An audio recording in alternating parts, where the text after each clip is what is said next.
지금 우리가 어디까지 얘기를 하고 있었냐면 IR에 대해서 이 중요한 분석기기에 대해서 얘기를 했고 여기에 부속되는 ATR까지 얘기를 했어. 오늘은 IR의 한 종류인데 NIR이라고 하는 분석기계에 대해서 얘기를 할 거야.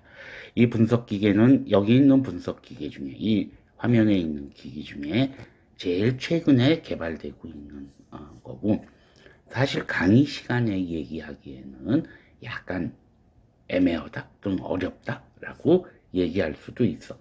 아무튼 오늘 요거를 되도록 좀 편하게 강의할 수 있도록 하자고. 자, 먼저 NIR이라고 약자로 쓰는 건 N은 니어 니어의 약자야. 그러니까 근적외선으로 우리가 표현을 해.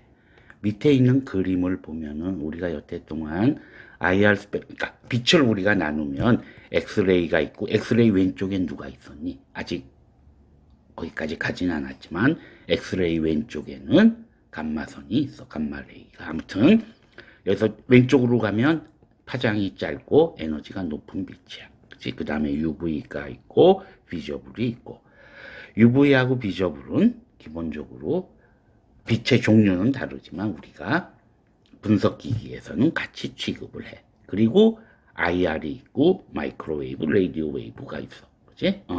자, 인프라레드 안에도 사실은 근적외선, 그 다음에 원적외선이야. 여기 보면 far infrared라고 그래. 그치? 그리고 미드 인프라레드야. 중간 적외선. 이렇게 셋으로 나눠져. 우리가 여태 동안 IR 스펙트로스코피라고 얘기해서 사용했던 영역이 요 영역이야. 그치? 카이저로 따지면 400에서 4000 카이저까지의 영역을 얘기를 했었어. 그치? 파 IR은 이거는 분석기기로서는 의미가 없고, 얘는 뭐에서 장수 돌침대 뭐 원적외선이 나오는 어쩌고 저쩌고 하는 거 있지? 그 원적외선이야.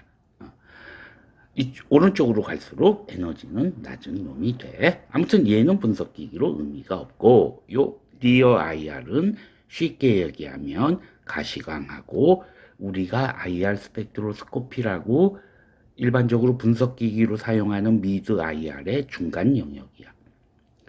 파장으로 따지면 비저블의 제일 끝을 우리가 보통 800나노로 잡아. 그러니까 800나노에서부터 2500나노미터로 표현을 쓸 수 있지만, 일반적으로 IR 영역은 나노미터보다는 카이저라고 하는 웨이파 수지, 웨이브 넘버로 주로 표현을 해주니까 2500 카이저에서 4000 카이저까지가 돼. 근데 요 영역에서는 잘 봐. 요 문장을 한 번만 보자고. 영역의 기본 진동보다, 미드 IR 영역이야. 기본 진동보다 약하며, 그러니까 흡수대가 약하다는 뜻이야. 더 넓은 밴드를 나타낸다. 라는 건 더 브로드하게 피크가 나온다는 거야. 또 스펙트럼이 명확하지 않게 나와. 그리고 복잡한 형태로 나와. 여기까지 얘기하면 뭐니? 분석기기로는 꽝이라는 얘기야. 최악이라는 얘기야.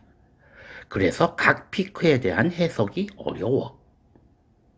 그러니까 미드 IR에서 지금 막 이렇게 피크가 나오면, 우리 IR은 이제 보통 투가도로 표현하니까 거꾸로 그림을 주로 그려주지만, 이 피크는 뭐 칼보닐에 해당해, 여긴 어디에 해당해, 이렇게 얘기를 하는데, 니어 IR에서 뭔가 브로드하고 불명확해, 또 피크도 많이 나오는 거야. 그러니까 각각의 피크를 해석할 수가 없어. 됐어? 그러면 분석기기는 꽝이잖아.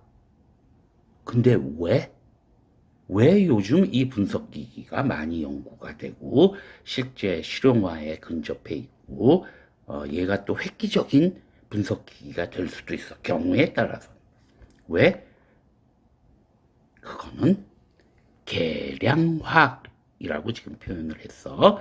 PC의 발전과 더불어 결국 컴퓨터야. 이게 뭐냐면은, 계량화학이라는 건 캐모매트릭스라는 표현을 쓰는데, 이거는 사이언스야. 무슨 사이언스냐면 데이터 기반으로 한 방법에 의해서 화학적 시스템으로부터 인포메이션을 뽑아내는 화학을 얘기하는 거야. 그러니까 이건 무슨 얘기냐면 우리 라이브러리라는 거 표현을 했지만은 그러니까 기존에 무슨 여러 가지 데이터들을 모아놓고 그건 사람이 기억할 수는 없는 거야. 모아놓고 그리고 어떤 샘플을 찍어가지고 컴퓨터가 막 이것저것 비교 분석해주고 어떤 결과를 얻어내는 거야. 그러니까 분석을 해놓고 이 피크가 뭐고 이 피크가 뭐고 이런 거 해석하지 않아. 됐어? 그러니까 케모 매트릭스라고 하는 게 이런 거야. 전적으로 좋은 컴퓨터 가진 사람이 이기게 돼 있어. 물론 뭐 단순히 그런 건 아니지만 자, 그러면 이게 지금 무슨 얘기인가 라고 하는 게 지금 여기 다 써져 있는데 요거는 뒷부분에 이제 좀 어려운 건데 그냥 이그샘플을 좀 설명하고 다시 이 문장을 보는 걸로 하자고. 먼저 내가 최근 논문이라고 그럴까? 2011년이니까 최근이라고 그럴 순 없네. 아무튼 이런 논문을 갖고 왔어. 사실은 논문이 별로 없어. 그 이유는 조금 이따 설명하겠지만 근적외선 분광학, NIR이야 결국. 그 다음에 화학 계량학이라고 한 건 아까 얘기한 케모매트릭스. 무슨 얘기? 컴퓨터를 사용한다는 얘기야. 그래서 바이오 연료를 실시간으로 품질을 측정하는 기술에 대한 논문이야. 그지? 자, 이건 잡다한 얘기들은 다 빼고 핵심적인 내용만 내가 얘기를 할게. 바이오 연료라고 하는 휘발유 같은 게 있어. 그래서 휘발유라고 치자고. 휘발유도 비슷해. 휘발유가 있는데 이걸 휘발유로 그냥 표현할게. 휘발유를 우리가 뭐 정제를 해서 만들고 그러면 얘를 이제 출고를 해야 될 거 아니야? 출고를 해야 되는데 이 휘발유를 출고하기 위해서는 이 품질을 검사를 해야 돼. 최종 단계에서. 그지? 그 검사해야 되는 항목이 지금 바이오 연료의 경우에는 이게 몇 개, 둘, 넷, 여섯, 여덟, 뭐 한 12종류 정도가 있어. 일반적인 휘발유는 20몇 종류가 있어. 아무튼 12종류를 체크를 해야 돼. 분석을 해서 이것들의 리미트가 있어. 어떤 규격이 있다고. 거기를 통과해야 얘네들 제품을 낼 수 있는 거야. 됐어? 그 다음에 이제 ASTM 메소드라는 건 이거는 미국 무슨 그 기준협회인가 이런 데서 표준협회에서 만들어준 분석 방법이 있어. 아무튼 그 방법에 의해서 어떻게 이 12항목을 전부 규격에 맞는지를 체크를 해야 돼. 자, 이게 무슨 얘기냐면 바이오 연료를 만드는 거 뭐 1kg 이런 식으로 만들지 않아. 뭐 100톤, 1000톤 이렇게 만들어 놓고 얘네들을 상품으로 출하하기 전에 이 분석들을 다 해야 되는 거야. 그지? 이 분석들을 다 해야 되는데 당연히 이 방법을 뭐 이 모든 방법을 한다는 건 시간이 엄청 걸린다고. 그지? 그러니까 며칠 동안 묵혀놓고 있어야 돼. 됐지? 근데 이거를 NIR을 사용해서 단시간에 해결하려고 하는 노력이 벌써 3, 40년 전부터 있었어. 대표적으로는 휘발유 회사들이 그런 거야. 그지? 이거를 탱크에 저장하지 않고 바로 출하할 수 있으면 엄청난 이득이 있어, 휘발유. 왜냐면 우리 정유공장 같은 데 가면 뭐니? 탱크들 많이 있잖아. 그치? 이 탱크들이 왜 있는 줄 알아? 얘네들 이렇게 휘발유 만들어 놓으면 얘네들을 품질 검사할 때까지 대기하고 있는 거야. 품질 검사하는데 암만 빨라도 한 이틀 정도 걸리니까. 됐어? 그러니까 얘네들을 이거를 10분 안에 할 수 있다면 굳이 대기할 필요 없이 그냥 트럭에 실어서 출하해버리면 되는 거야. 그걸 NIR로 하려고 그랬던 연구가 예전부터 있었어. 지금도 아직 이게 상업화된 시스템은 아니고 연구 단계야. 자, 그러면 어떻게 이것들을 항목을 NIR을 통해서 짧은 시간에 할 수 있냐라는 얘기는 뭐 이제 그림은 NIR하고 케모 매트릭스를 사용해서 한다라는 얘기야. 근데 지금 중간에 보면 여러 가지 수학적인 방법들이 많이 들어가. 근데 이런 건 다 제끼고 원리만 얘기하자고. 원리만 얘기하면 지금 우리 예를 들면 이 중에 이제 메탄올 항목만 하나 얘기를 하자고. 그러면 실제적으로 요 그림은 뭐냐면 NIR을 측정한 거예요. 누구를 NIR 측정한 거냐면 스탠다드 샘플의 NIR을 측정한 거예요. 자, 이 스탠다드 샘플이란 건 뭐냐면 일단 메탄올만 기준으로 따지자고. 메탄올의 함량이 0.1%, 0.2%인 거 1%, 그 다음에 뭐 2%까지 줄줄이 메탄올 함량이 이렇게 다른 놈을 몇십 종류 만드는 거야. 됐어? 그래서 얘네들을 NIR을 측정을 해. 예를 들어 메탄올 함량이 0.1%인 스탠다드가 요거고 0.1에서부터 2까지 했다고 치자고. 그 다음에 2%인 게 이게 0.1% 메탄올이 들어간 거고. 예를 들어 이 샘플은 이렇게 피크가 높게 나온 샘플은 예를 들어 2% 메탄올이 포함되어 있는 스탠다드 샘플이라고 쳐보자고. 그지? 이렇게 단순하게 나오진 않지만 그렇다고 쳐보자고. 그지? 그 다음에 얘는 이 피크하고의 기준을 보니까 뭘 알 수 있는 거냐면 이 피크는 5200 정도가 되나? 5200 카이저 정도에 흡수되는 뭐에 의한 흡수된지 난 몰라. 관심도 없어. 그런 거 알 필요도 없어. 뭐만 아는 거야? 5200 카이저에 나오는 흡수되는 찍어보니까 누구에 비례하냐? 메탄올 함량에 비례한다라는 얘기야. 그지? 그래서 이게 이제 5200 카이저, 이게 2%고 이게 0.1%였다고 치면은, 그지? 이게 메탄올 함량이 그랬다고 치면은 요게 5200이라고 하면 5200에서의 흡수대 값하고 이거는 메탄올의 함량이야. 그지? 메탄올의 함량이 0.1%인 거, 그 다음에 2%일 때, 예를 들어서 요거의 업서번스가 얼마니? 뭐, 대강 한 19라고 치자고. 그지? 이게 19 정도고, 0.1%에서는. 2%, 이거 2% 여기다 그러면 너무 뭐니까 여기 2%라고 치자고. 2% 있을 때는 업서번스가 예를 들어 45 정도라고 치자고. 됐어? 그러면 포인트가 이렇게 잡힐 거 아니야. 그지? 나머지 것들도 뭐 대강 해보면은 몇 퍼센트, 뭐 1%, 요게 1%라고 그러면 1%일 때는 또 얼마, 뭐 이런 식으로 잡힐 거라고. 그지? 요걸 선으로 연결하는 거야. 됐어? 이게 우리가 얘기하는 검량선 캘리브레이션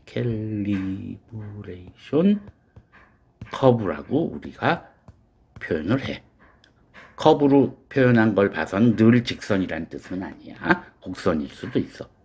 됐어? 이렇게 검량선을 잡아놓는 거야. 됐어? 그리고 미지의 샘플을 갖고 와.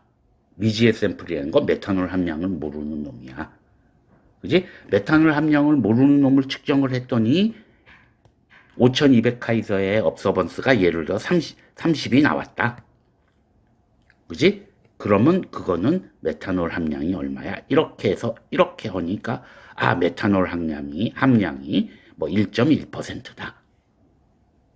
그지? 요 검량선만 있으면 바로 NIR을 찍으면 바로 알 수 있다라는 얘기야. NIR 측정하는 데는 1분이면 충분해. 됐어? 포인트는 뭐야? 이걸 컴퓨터를 활용해가지고 이런 검량선을 만드는 게 포인트야. 얘기하지만 이렇게 쉽지 않아. 이렇게 쉽지 않고 뭐 이것분의 이거에 곱하기 얼마 하고 뭐 아까 나왔던 것 같은 어려운 뭐 수학 근사식도 사용하고 아주 복잡한 과정을 당연히 거쳐. 당연히 나는 아주 심플한 것만 얘기하는 거야. 그냥 원리만. 이렇게 될 리는 없어. 그렇지만 대강 기본적으로는 검량선의 의미가 이런 의미를 지니고 있는 거라고. 됐어? 그러니까 뒤집어서 얘기를 하면 앞으로 가서 얘기를 하면 이렇게 메탄올에 대해서 검량선이 그어져 있고 또 에탄올은 뭐 예를 들면 이 흡수대하고 관계가 있다라든지 근데 대부분은 이것분의 이것 뭐 이런 식으로 비로 이제 표현이 되는데 뭐 그런 건 간두자고 아무튼 실제 값하고 예측되는 값하고 이렇게 일직선으로 나간다는 얘기야. 이런 캘리브레이션을 각 물질별로 만들어야 되는 거야. 각 분석 항목별로. 그지? 그래서 이 12개를 전부 검량선을 만들 수 있다면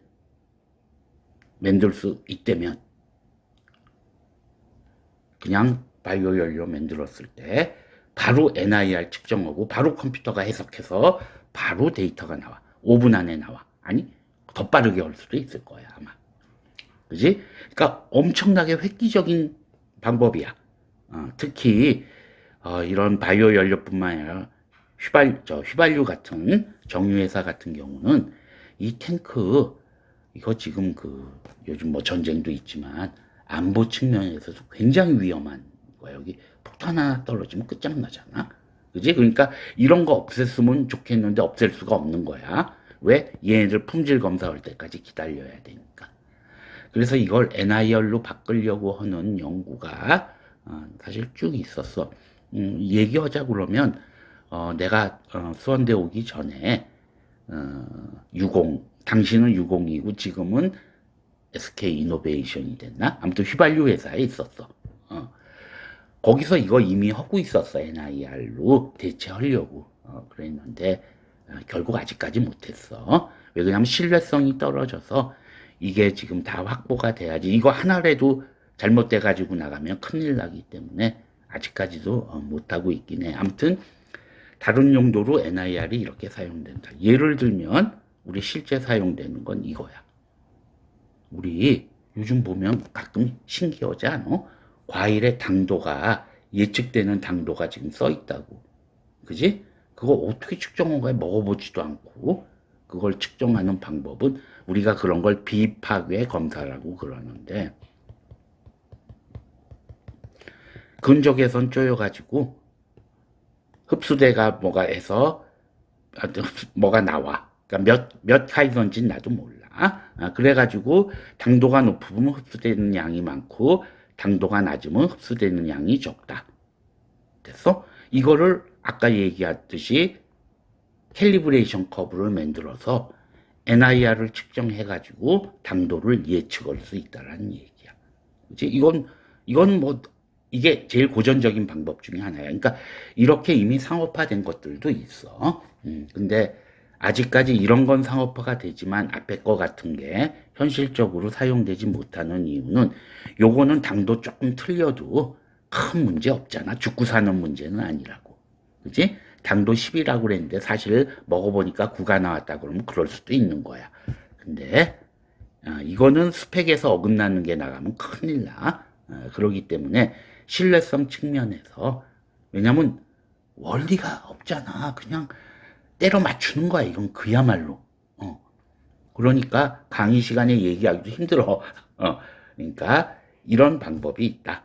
이런 걸 우리가 케모 매트릭스라는 표현을 쓰고 NIR이 가장 대표적인 분석 기기야. 케모 매트릭스. 그런데 이런 경우에는 엄청난 산업적 혜택을 줄 수도 있다. 그지? 이런 거 있잖아. 피 한 방울 이게 이제 궁극적으로 피 한 방울 검사해서 인간의 모든 건강 상태를 체크할 수 있다. 이런 궁극적으로 NIR을 통해서 그렇게 될지도 몰라. 막 그렇다는 얘기야. 자, 그리고 나서 이거를 읽어보면 무슨 말인지 대강 알 수 있을 거야. 식품 품질 관리에서 뭐 여러 가지들을 해야 돼. 맨날 실험실에서 몇십 명의 실험자들이 모여가지고 제품 하나 나오면 맨날 품질 평가를 해. 그걸 우리가 QC를 한다는 표현을 하는데 왜? 그래서 그 숫자를 어떤 규격을 맞춰야지 이게 출하가 되는 거라고. 그지? 근데 이거 캘리브레이션만 돼 있으면 한 큐에 모든 걸 다 끝낼 수 있다. 그지? 점점 고용은 줄어들 수밖에 없는 거야. 지금 다시 읽어보면, 이 문장을 읽어보면은 무슨 말인지 알 수 있어. 제일 밑에 있는 문단이 그런 거야. 결국 제품 생산에서 지연되는 건 마지막 QC 단계에서 지연이 되는 거야. 그지? 그거를 이런 케모 매트릭스한 방법으로 하게 되면 그야말로 몇 분 안에, 수분 안에 끝낼 수가 있다. 그게 NIR에 의해서 갈 수 있는 가능성을 제공한다. 그지? 근데 강의 시간에는 별로 할 얘기가 없다. 정도로 이해를 하고 넘어가자고. 좀 어려운 내용이라 그럴지 쉬운 내용이라 그럴지 나도 잘 모르겠어. 근데 이게 되면 경우에 따라서 획기적인 분야까지 적용할 수 있고, 내 느낌에는 워낙 컴퓨터가 요즘 발전하고 있기 때문에 또 AI라고 하는 새로운 세계가 열려서 이 부분은 조금 더 발전 속도가 빨라지지 않을까, 기존에 비해서는, 라고 생각은 하고 있어. 자, 그래서 지금 어디까지 왔냐면 여기 IR에서 NIR까지 끝냈어. 다음은 요 라마는 사실 속해 있는 위치가 약간 애매한데 내가 넣기는 여기다 넣었어. 그래서 라만에 대한 얘기를 다음에 하는 걸로 하고 오늘은 여기까지 합시다.